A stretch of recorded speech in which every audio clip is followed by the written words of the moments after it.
Hello friends, this video on capacitors and capacitance part 2 is brought to you by examfear.com. No more fear from exam.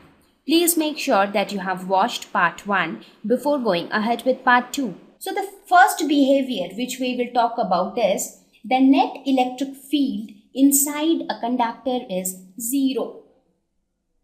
You consider any conductor, the net electric field inside the conductor will be 0. Now we will see how. Let us suppose you have some electric field already present. Let us suppose this is your electric field which is already present, right? So electric field moves from positive towards negative, right? So this is your electric field. Now we bring a conductor in this electric field. Let us suppose this is some conductor. It can be anything. It can be a metal sheet. It can be any other conductor you can think of. So we bring this conductor in this electric field. Now we want to see how will this conductor behave in presence of electric field. So here we are talking about this property that the net electric field inside the conductor will be 0. So what will basically happen is, let us suppose inside this conductor also we will have charges, right? Now since the electric field is moving from positive to negative, so what will happen? The negative charges, they repel each other. Similarly, positive charges repel each other. So what will happen? The positive charges inside the conductor will try to move as much away as possible from the positive charge. So this is our positive charge towards this end. So inside the conductor, all the positive charges will move towards the rightmost corner, because this is the maximum that they can move inside this conductor. So they will try to go as much away as possible from this positive. Similarly, the negative charges will get accumulated at this end, right? Now what is happening inside the conductor? All the positive charges at one side, the negative charges at the other side. As a result, an electric field will set up inside the conductor. So what will happen? Basically, due to the external electric field, the free electrons inside the conductor is traveling towards this end. Let us call this AB. So the free electrons inside are traveling towards AB. Therefore, induced charges are produced, right? This is nothing but induction. I taught you about induction when we were talking about electrostatics, that lesson on charges, right? So induction will take place, that is the opposite charges are getting induced on the other end. So this electric field is nothing but induced electric field, EI. So this electric field, the movement of the free electrons will continue till this EI. The movement of the free electrons will continue till this EI becomes equal to E naught. So when EI and E naught becomes equal in magnitude and they are already opposite in direction, so therefore the net electric field inside is equal to 0, right? So let me note it down so that you do not forget it. So here what do we see? The external electric field is E naught, right? This was our external electric field. We brought the conductor in this electric field. So what happened? The free charges inside the conductor started moving towards AB. So the free electrons move towards AB, right? So therefore, that means induced charges produced. What is induced charges? This is known as induced charges, right? Because of the effect of the electric field, these negative charges at this end, and because of this negative charges being at this end, the positive charges came to the other end. So induced charges were produced. Therefore, this resulted in an induced electric field inside. So the induced electric field was EI. Right? Now the direction of EI is opposite to E naught. Now this movement of free electrons continued till EI became equal to E naught. Now since it is opposite in direction, so this is EI is equal to minus E naught. Therefore, what is the net electric field inside? Therefore, the net electric field is equal to 0. Right? Because there is one electric field in this direction, another electric field in this direction, and both have same magnitude. So the net electric field will be 0. Right? So I hope it is clear to you now. why the electric field inside a conductor is always zero? Because now many of you might think that why is it zero? This EI, that is the induced electric field, is there, right? Induced electric field gets induced initially, but then it becomes equal to the external electric field. Therefore, here I am talking about, please note here, I am talking about net electric field.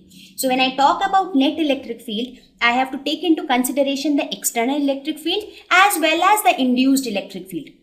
So when I talk about inside the conductor also this external electric field is already there. On top of that, there is another induced electric field which gets generated inside. But since that field is equal and opposite to the external field, therefore the net electric field becomes zero. Right? So now let us go ahead and look at the next behavior. So the next behavior says that the net charge inside a conductor is zero. Just now I told that the net. Now let us see that how do we prove that the net charge inside a conductor is zero in presence of electric field. So it is very simple to, even guess this, because just now we saw that the net electric field inside a conductor is zero. So electric field net is equal to zero inside a conductor, right? In our previous lesson, you remember we studied something called Gauss law, right? What was Gauss law? Try to remember. Gauss law stated that the integral of electric field over a closed surface is equal to the total charge enclosed divided by epsilon naught. This is what we studied in Gauss law. So what is that closed surface here? It is nothing but the conductor. The conductor is a closed surface right now. So we can say that, we can see from our previous slide that the net electric field is already zero. So now if the net electric field is zero, this epsilon naught is anyways constant. So doesn't matter whatever the area may be, your Q has to be zero. Right? That means the charge enclosed by the closed surface. This is what Gauss law stated. This Q was nothing but the total charge enclosed by the closed surface. So here the total charge enclosed by the conductor is nothing but the net charge inside the conductor. So this shows that the net charge inside the conductor is zero. Now let me remind you, when I am talking about this concept, I am talking about a conductor which is neutral. That is, there is no additional charge on the conductor. So when the conductor is neutral, the net charge inside the conductor is zero. Now let us suppose if a conductor is charged. What happens for a charged conductor? I hope you are understanding what is a charged conductor, what is a neutral conductor. You remember I told you how do we charge an object. We can charge by conduction, we can charge by induction, we can charge by rubbing, things like that. You remember? Fine. So if I charge a conductor, that means the conductor is having some excess charge on it. It is, the total charge is not zero. So in that case, what will happen? So where will that charge go? Because if I say that the net charge inside the conductor is always zero, so where will that excess charge go if a conductor is charged? So that excess charge will reside on the surface of the conductor. So the excess charge will reside on the surface of the conductor. So let us suppose if this is a conductor. Okay, so this is a closed surface. So what I am saying, that inside the conductor net electric field is zero. Inside the conductor net charge is zero. Now if this conductor is having some charge, let us suppose if it is a positively charged conductor, that means it has excess of positive charge. So that excess of positive charge will reside on the surface. Clear? So I hope it is clear to you. Please remember these small properties, because they will be helpful when we go ahead. When we go ahead and we start solving difficult circuits and all those things, then these small things will really help you a lot.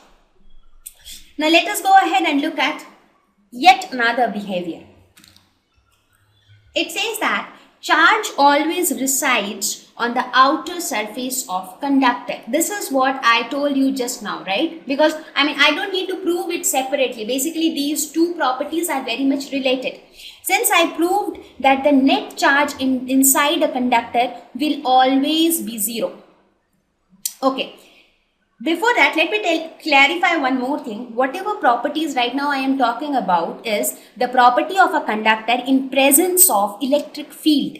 right? Don't think it otherwise. It is always obvious that the conductor is in presence of electric field, because we are basically studying the behavior in electric field, right? So as I proved in the previous slide that the charge inside the conductor must be zero because the electric field is zero. So obviously if a conductor is positively charged or negatively charged, that positive or negative charge has to stay somewhere. So where will it stay if it is not allowed to stay inside? So obviously it has to stay on the surface of the conductor. So this is also an important property to remember. The next one states that the electric field just outside the charged conductor is normal to the surface of conductor at every point.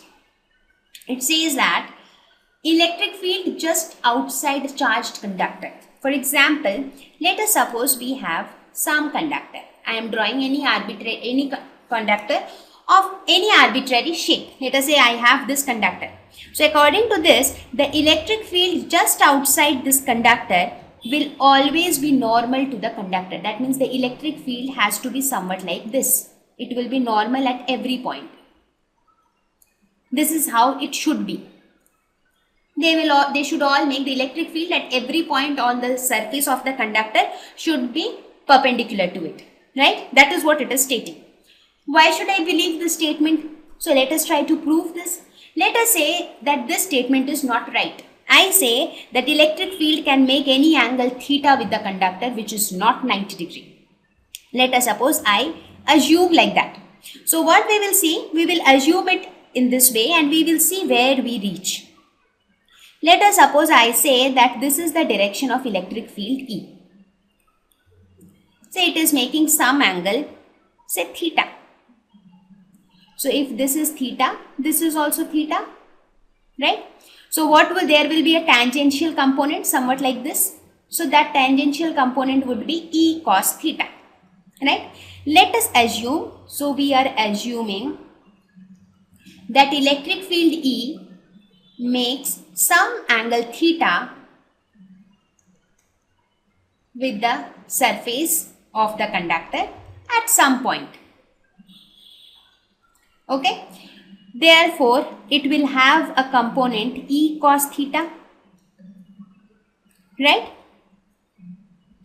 So this component E cos theta will experience some force. I mean, this E cos theta is a component along the surface, right? So if you have a component of electric field along the surface, that means there is a force related to that electric field. So this E cos theta is along the surface because this is the tangential component. So as a result of this electric field, there would be a force related to it because we already know what is the relationship between force and electric field, right? So there will be a force associated with this electric field. Now, if there is a force associated with it, that means there has to be a movement. So there has to be movement of the charges on the surface of the conductor. But there is a big but here. When we talk about static situation means things are not moving. The conductor is not moving as such. So in case of static situation, there should be no force because the conductor is not moving at all. Now, if there is no force, that means if I am saying that this force has to be zero, that means this E cos theta has to be zero. For the force to be zero, it is very obvious, right? If there is some force acting on this surface, so that means along the conductor, so there has to be some movement of the conductor. But we are talking about electrostatics. We are talking about static situations. So in static situations, there should be no electric field tangentially. Now this E cos theta 0 would mean that theta should be equal to 90 degree. Right? So that means we assumed that it makes some angle theta, but we arrived that theta can be nothing else but 90 degree. So that proves that electric field just outside a charged conductor is normal to the surface of the conductor at every point. Right? Thank you. Please visit examfear.com to watch free educational videos, try free online tests, get the best quality study materials, study from the best tutors and mentors, and much more. Thank you once again.